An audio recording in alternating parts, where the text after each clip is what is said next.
नमस्कार छात्रों, मैं मेरी नैन्सी एमडीएस की ओर से शुभकामना देते हुए एक पाठ करने के लिए आपके सामने आई हूँ। आपके हिंदी वल्लरी पाठ्य पुस्तक का यह एक पाठ है जिसे शायद आप मेरे बात सुनते सुनते समझ लेंगे और पहचान भी लेंगे। पाठ का नाम शायद आपको कुछ अनुभव भी हुआ है कुछ कालों के बारे में। वो है, अब आप बाल्यकाल में हैं। बाल्यकाल के पूर्व आप एक काल को अनुभव करके आ चुके हैं। शायद उसे फिर से याद करने के लिए चाहते भी हैं। वो है आपका बचपना, है ना? याद आया? मेरा बचपन हमारे राष्ट्रपति एपीजे अब्दुल कलाम की आत्मकथा है। वे सही मायने में भारत रत्न ही हैं। भारत सरकार ने उन्हें भारत रत्न, पद्मश्री भूषण और पद्म भूषण आदि पुरस्कारों से सम्मानित किया था। अब्दुल कलाम का जन्म 15 अक्टूबर 1931 को रामेश्वरम कस्बे में एक मध्यवर्गीय तमिल परिवार में ही हुआ था। रामेश्वरम कस्बे मद्रास राज्य, अब जो तमिलनाडु है, वहाँ पर है। इनके पिता का नाम जैनुल आबदीन तथा माता का नाम आशियम्मा था। इनके माता पिता के कोई औपचारिक शिक्षा नहीं हुई थी, फिर भी समाज में आदर्श दंपति के रूप में देखा गए थे। अब्दुल कलाम जी का संयुक्त परिवार था। वे वही रामेश्वरम की मस्जिद वाली गली में बनी पक्का घर में वास करते थे। वे पुश्तैनी घर में ही रहते थे। उनका घर का नाम था पुश्तैनी। इनके पिता आडंबरहीन व्यक्ति थे और कहा जा सकता है कि अब्दुल कलाम जी का बाल्यकाल बहुत ही निश्चिंतता और सादगी में बीता था। अब्दुल कलाम जी के घर में सभी आवश्यक चीज़ें समुचित मात्रा में उपलब्ध थी।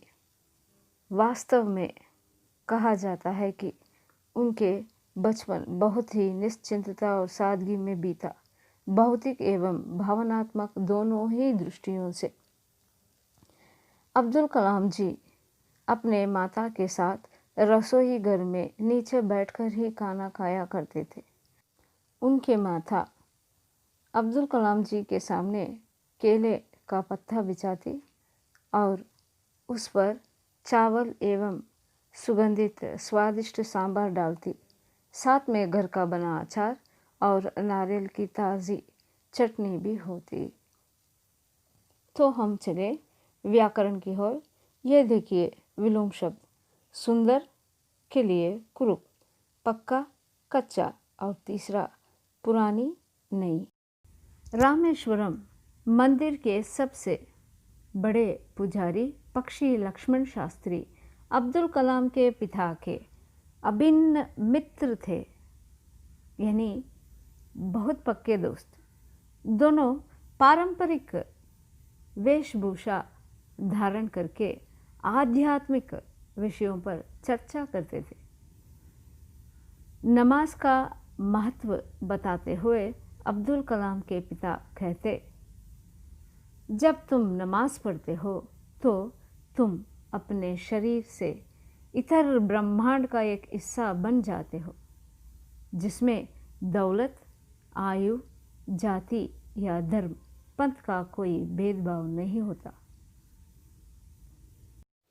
अब्दुल कलाम जी का कहना है कि उनके पिताजी की दिनचर्या पाँव फटने के पहले सुबह 4 बजे नमाज के साथ शुरू हो जाती थी।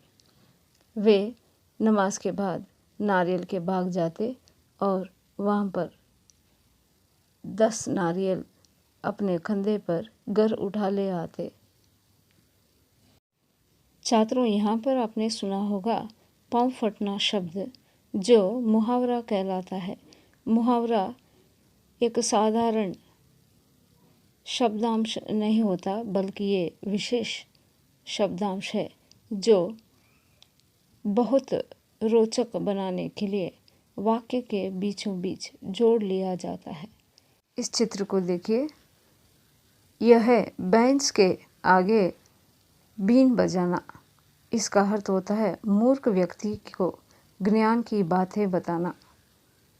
आपके पाठ्य पुस्तक में दिए गए मुहावरों पर नज़र डालिए। अब्दुल कलाम मानते थे कि अपनी विज्ञान एवं प्रौद्योगिकी की सारी जिंदगी में अपने पिताजी की बातों का अनुसरण करने की कोशिश की है। अनुसरण का मतलब है पालन करना।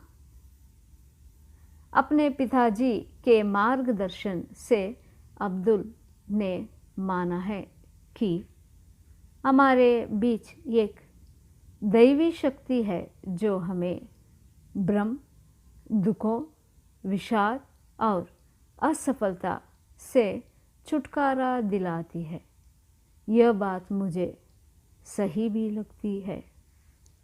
इसका मतलब है कि अब्दुल कलाम जी का मानना था या विश्वास था, सब मनुष्यों के बीच परमात्मा का शक्ति वास करता है। इस बीच अब्दुल कलाम के पिता लकड़ी की नौकाएं बनाने का काम शुरू किया। उस समय अब्दुल कलाम जी 6 साल के थे।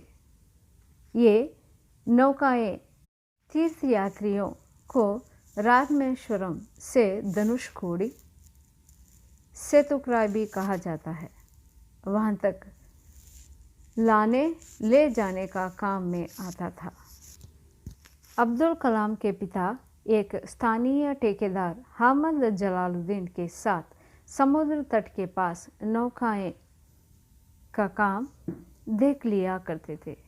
जलालुद्दीन अब्दुल कलाम के उस्ताद थे, साथ ही रिश्तेदार भी थे। वे उन्हें आज़ाद कहकर पुकारते थे। रिश्तेदारी कैसे? तो इसके लिए जवाब है, अब्दुल कलाम के बहन जोहरा से जलालुद्दीन की शादी हुई थी। अपना अधिकांश समय जलालुद्दीन के साथ बिताते थे। वे इस दौरान आध्यात्मिक विषयों पर चर्चा करते थे।